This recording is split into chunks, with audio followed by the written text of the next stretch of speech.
creativity, innovation, framing the right question, then one of the things that is required to actually do or do at peak performance, all these three, is something called critical thinking. So if you ask me, one of the most important things, the fourth skill is called critical thinking. So creativity, innovation, critical thinking, framing the right question, smart problem solving. Then comes the sixth skill, which is called lifelong learning, which is the more traditional thing, but the new term is called life-wide learning. Once you've got this in order, then the other four skills are, you have to be a good storyteller. And after storyteller, you need to have power to influence people over whom you have no authority. And the balanced two skills are that you need to be humane, insania, you need to have feeling. And the last thing is called entrepreneurial skills. And these are the skills that are mandatory. Presence of this skill will obviously not give you that much competitive advantage, but absence of it will give you. Now let's come to the education system. I'm also a product of IIT Kanpur in this case. I have taught at IIM Indore and also I have studied at IIM Bangalore. What is the challenge that I faced as a student and then as a teacher? Both these education institutes of national and international repute, most of the education system in our country and most often across the world, what are they doing? We as humans have a brain which is called the left brain and the right brain. The education system to which I was exposed actually nourished, polished and sparkled,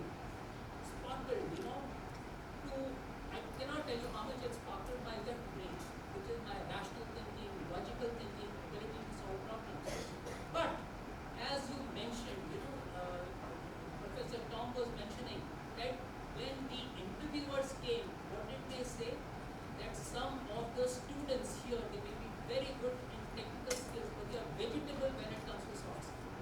So I'm building on that this education system actually sparkled my left brain, which is rational thinking, logical thinking, problem solving ability, to a sparkle. But what it did not do in a very conscious manner, and I thought that is what I used to actually become successful in my corporate career, was the right side of my brain, which is basically judgment, intuition, storytelling, influencing people. So this current education system probably needs to incorporate this, and Professor Rao mentioned that from this academic year onwards, they would be actually flipping the education model. So my entire thing to everybody is that in this thing, if you are an engineer, your right side of the left side of the brain, rational thinking, problem solving, this will sparkle, right? This will sparkle.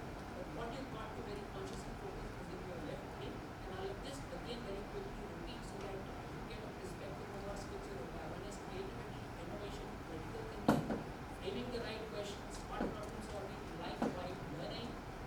Then you have to have business storytelling, influence without authority, humaneness, and entrepreneurial skills. If you have these skills, then no matter what shape and form Industry 4.0 will take in the next decade or so, you will be well set. Thank you. Thank you, Rajesh. By the way, if you want to know about that 10 skills, he has written a book on these 10 skills, which was one of the best selling management books in 2023. You may actually take it from the market. It's available in Amazon. And every time, I've got 3 copies of that in my home itself. Every time I see that, I just look at what 10 skills he's talking about. I can't remember one 10 all the time.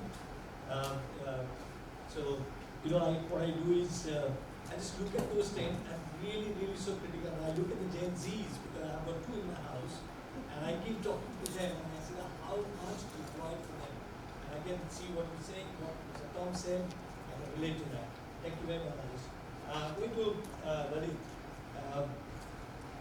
Whatever discussion we are doing today, putting an eye on how do we create the smart stuff for the future. Whether it's a people, whether it's a sector, whether it's a technology, how is one sector, one particular thing, if you don't take today, which is the energy sector, right? Everybody's talking about sustainability, because without sustainability, nothing goes today. Every sector is talking. So what is the influence of AI in this sector, and is it really creating jobs for the future?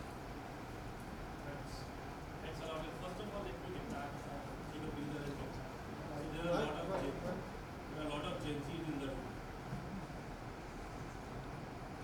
there are a lot of Gen Zs in the room. I'll take a video. There is so overwhelming pressure that the Gen Z is doing that. So what I see, Gen Zs are like us only. They just had access to information a lot earlier than we had. So their learning curve has just gone a little bit faster, on a faster tangent, but they are like us only, they are human. So there is no difference between Gen Z and us, first of all. When it comes to AI or its adoption, we disrupted the AI's. So sir talked about on 4.0. My view is my colleague basically just talked about 5.0 with MCPs, agentic AI and all those things. So 4.0 is not a history for us. We have stepped into 5.0. We have to start. So all the students over here, all the people who are working here, who are looking for jobs, shall start looking for 5.0 and prepare the next decade will be a 6.0. Let me very clear. We are leaping on it. Energy is the first sector which had adopted Industrial Revolution 3.0 and which initiated the one. So SCADA, BMS, all these are something. BMS is battery management system and SCADA is instrumentation system to capture all the data that is being created on the real-time basis, get into a control architecture, or to convert into actionable insights or a remote control. So oil and gas people know what I'm talking about. Even deep shore gas exploration knows what I'm talking about. Space tech knows that we remotely control everything. So the cost of making it now affordable is the catch. There are large language models which define us, which is I think taking our creativity away. Let me be very clear. My point is the large language models are taking our creativity away because innovations are now happening on ChatGPT and Gemini and Groks. People are asking their innovative questions. So when you talk about creating an infrastructure over here, coming back to the theorem of how this functional curve will basically follow along. First of all, we don't have infrastructure. A country like us is spending only $11 billion a year on infrastructure spends. First of all, it is very less for a population of our size. We are not meeting our current infrastructure demand. Second, if you want to talk about AI, where are the computational resources?